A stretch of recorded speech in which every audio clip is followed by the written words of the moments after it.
So that's it. I've reached the end of conference. Done so much in so few days. Been to policy discussions, been to training sessions, had loads of really inspiring speeches. Conference is amazing. If you get the chance to come to conference as a delegate, take it. It's really good. Very busy, hard work, but definitely worth it. Of course, the highlight today was Jeremy Corbyn's speech. So, I just haven't got any words to describe it. I think the main thing that is different about Jeremy Corbyn's speeches than other political leaders is that he really means it. He's not just saying those words, he really means it. And the thing that was really, for me, the bit that really stood out for me as being really important in his speech was the commitment to put equalities at the centre of everything. So not just to have equalities on the edge, not even just, although they are going to have a separate equalities minister, not just to have that off by itself, but to put it central in every ministry and every policy. I think that is a real strength of the Labour Party. I think that is actually what we're all about. But I've also learned loads of things this conference, not just through training sessions, things about the technology, but also things about policy. And I think for me, one of the main things was really understanding better the Labour policy on Brexit. Because I know that a lot of people are quite concerned about the fact that it's quite difficult. It's difficult to get hold of what the policy is, because it's not just a clear do this or do that. And I think the reason for that is because Brexit itself is something that is very difficult. And of course the problem is we don't know as Labour when we're actually going to get power, because we don't know when those awful disorganised Tories are actually going to move over and let us have power. Which of course Jeremy Corbyn was making it quite clear that we are totally ready for. But the thing that I thought is really key about it is the emphasis that both Keir Starmer and Jeremy Corbyn were giving to the fact that a Tory Brexit is not giving people what they voted for. The people who actually voted for Brexit were voting to try and take back power for Britain. But what the Tories are actually going to do, whether we have the awful Chequers plan or whether we have a hard Brexit, what the Tories want to do is not to take back power for the people, but to give away power to the large corporations, multinational corporations, foreign companies. What they want to do is to be able to have the power to sell off our public services, to sell off what belongs to us, the people, to these other foreign companies. And they are using Brexit to try and do that. And that is such a danger. And although a lot of Labour people actually voted for Brexit, obviously a lot of Labour people also voted for Remain, but those who did vote for Brexit, I am absolutely 100% sure that no Labour person voted for Brexit because they wanted to destroy our democracy by selling off our public services to foreign companies.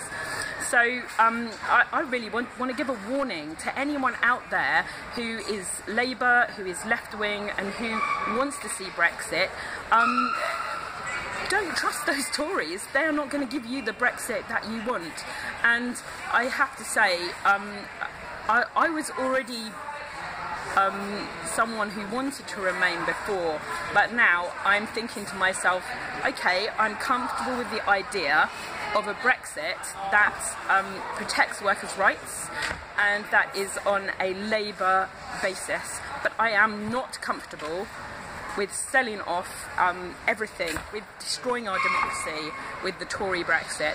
And I think it's very important that we either have a Brexit on Labour terms or we remain. And that is what the Labour policy is saying, that we either do Brexit on Labour terms or we remain. And that does include the possibility of having a vote, having a people's vote as well. But it's a slightly complicated policy, but I think it needs to, in order to take into account of the people who want to leave, the people who want to remain. But we don't want to take any account of the people who want to sell off our public services and sell off things that should be democratically ours, belonging to the people, to multinational foreign companies. So yeah, great, excellent conference. And of course, the other thing, very inspiring, Jeremy reminded us that this might be the last conference that we're actually doing for a little while in opposition.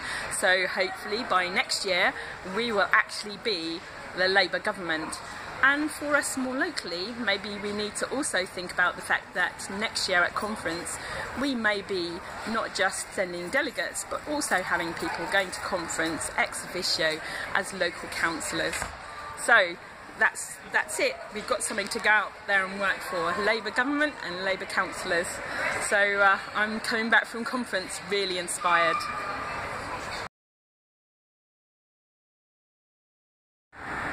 We are sorry that the 1712 Virgin train service to Manchester Piccadilly is delayed by approximately 44 minutes. This is due to a fault with the signalling system. Virgin Trains apologises for this late running and the inconvenience this may cause you. Tory chaos on the railways.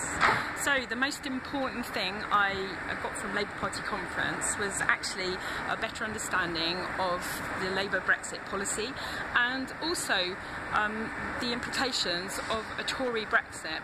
So the Tories' plan, whether it's with the Chequers deal or whether it's no deal, is that leaving the European Union will give them much more power to sell off our public services. So there's Donald Trump rubbing his hands with glee, waiting to get his hands on bits of our NHS. This Tory Brexit is something that we must avoid at all costs. Even Labour Party members who voted for Brexit did not vote for a Brexit that means the selling off of our public services. Labour policy on Brexit is now a lot clearer since the conference, because we've had some really good discussions on it. And the main point of Labour policy, first of all, is to call for a general election so that Labour can have the chance to try their best to negotiate a deal that will satisfy the concerns of people who want to remain, as well as respecting the views of those who want to leave. A consensus. There's no other party that is trying to get this consensus that will bring the people of Britain together rather than dividing them. But if we can't get that, if we can't negotiate that deal, if we don't get into power in time to negotiate that deal, then we must remain in the European Union. And it's very clear that the Labour Party are going to do everything that they can to avoid that Tory Brexit that will be a fire sale of our public services.